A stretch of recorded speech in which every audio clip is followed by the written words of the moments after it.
Giuseppe, bonjour. Bonjour. Tu vas bien? Oui, très bien. Merci déjà pour le petit mail que tu m'as envoyé l'autre fois sur Facebook. Donc tu vas nous présenter ta voiture, la Barchetta. Tout à fait. C'est une histoire assez particulière que tu m'as racontée quand on est venu ici.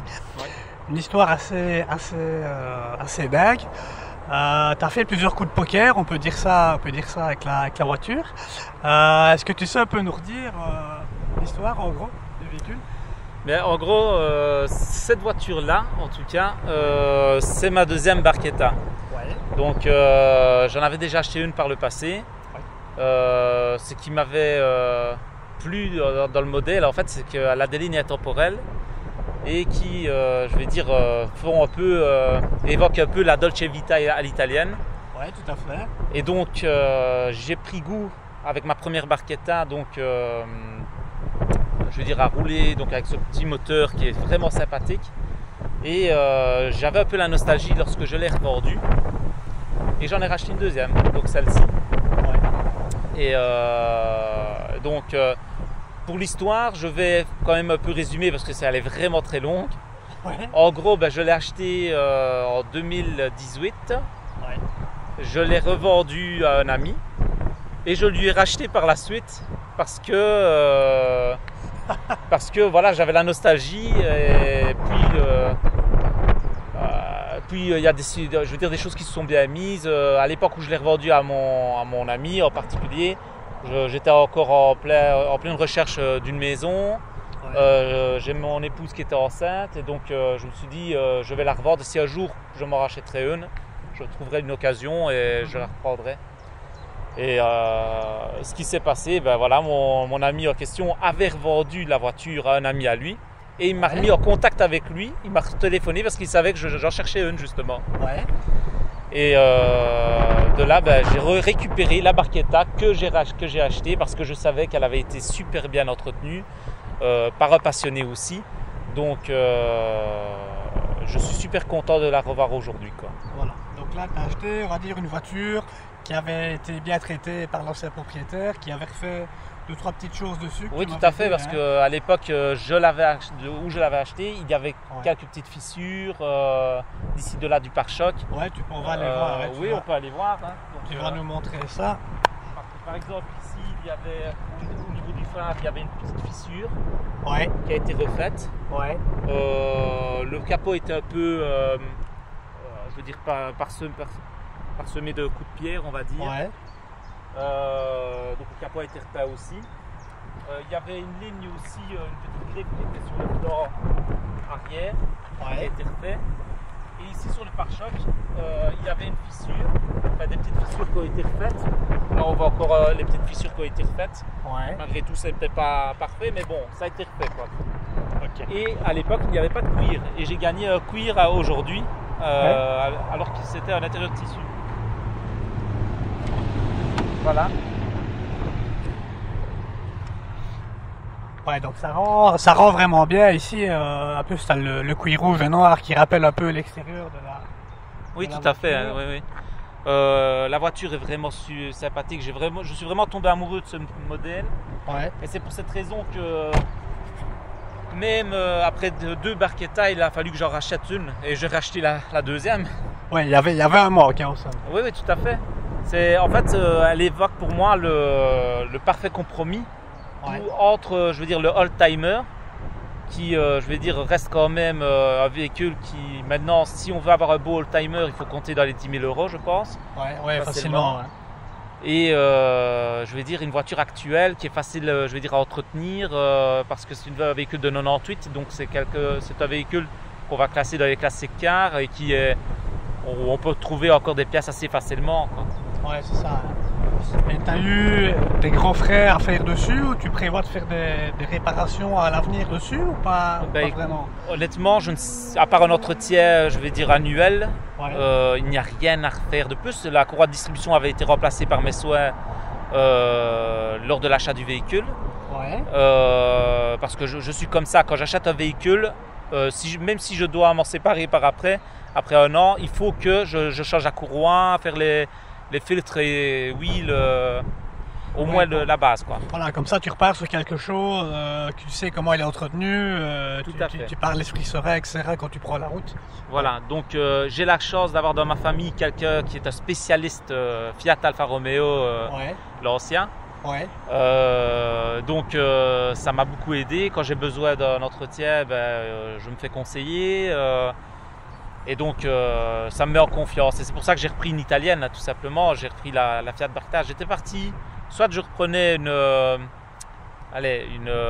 Alfa Romeo Spider, ouais.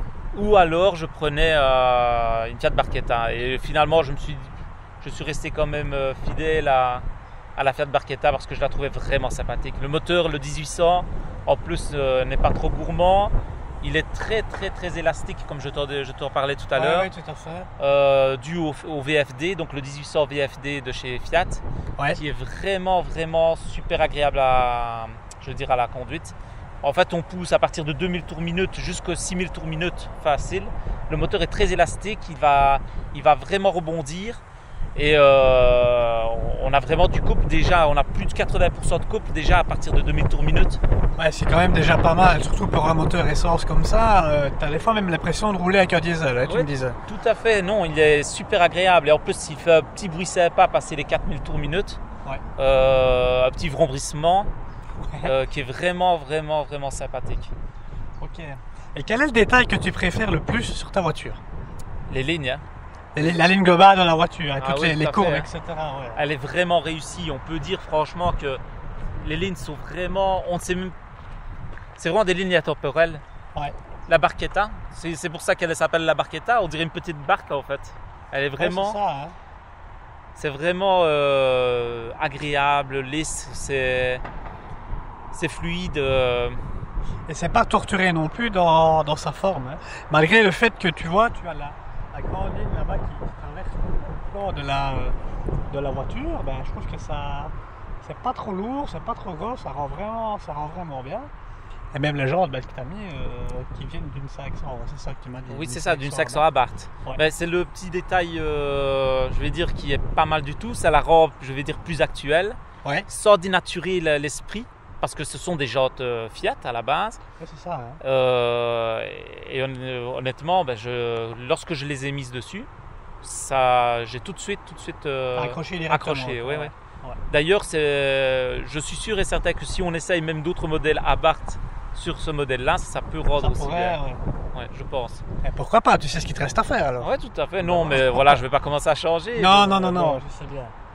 Je me doute. Mais... Et moi, ce qui m'a vraiment frappé, ben, quand je suis monté dedans tout à l'heure, c'est la poignée, hein.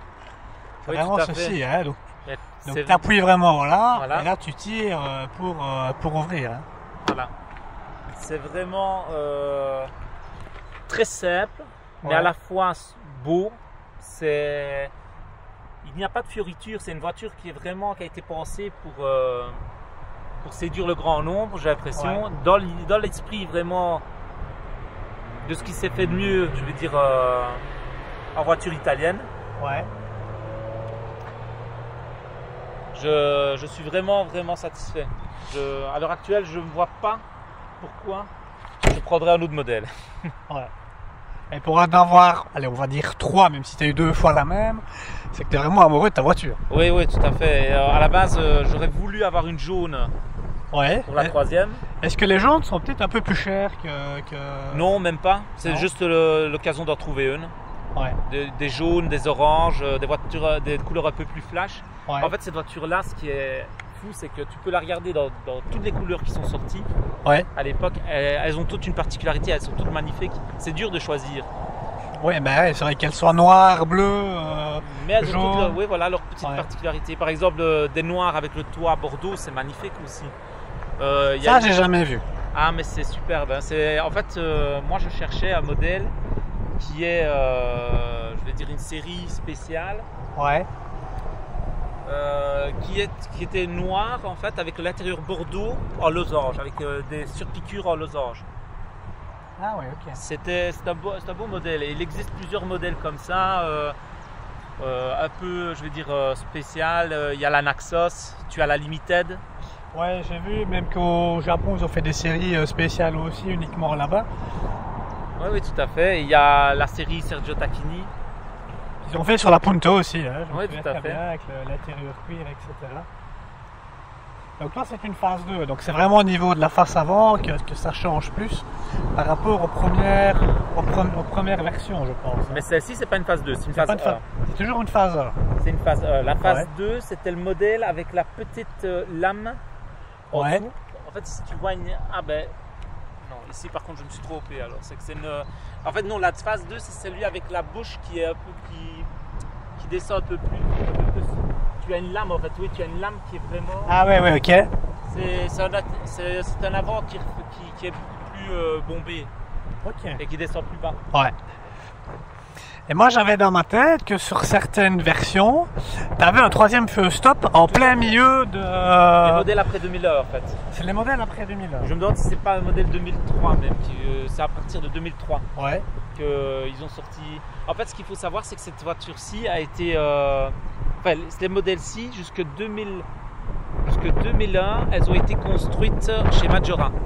Ouais. Qui était quoi, une usine, ça? C'était une usine qui fabriquait des modèles, qui assemblait les véhicules pour Fiat. Ouais.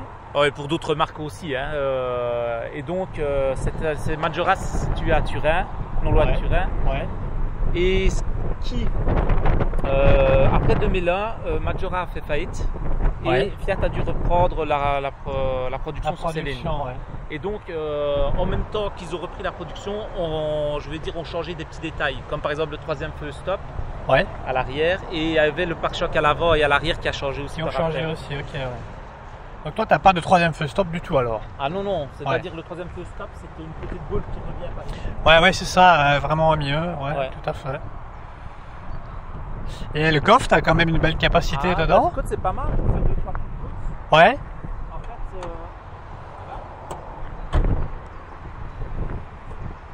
tu as l'occasion d'aller mettre quand même un pack d'eau, 2-3 sachets. Ouais.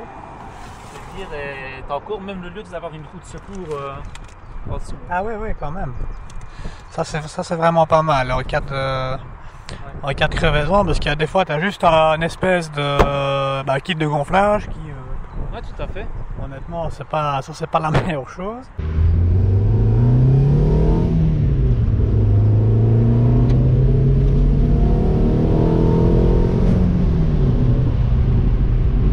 C'est sympa, hein?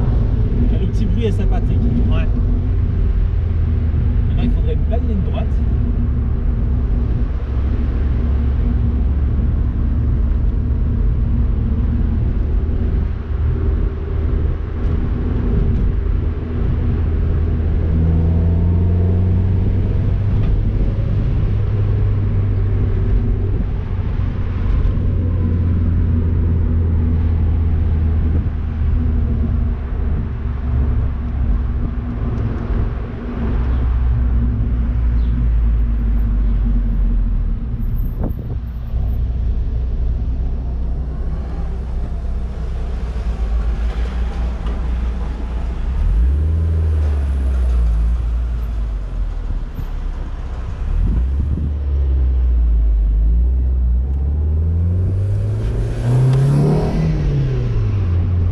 Bien le petit filtre KN qui fait son effet. Ouais, c'est super sympa. Ouais.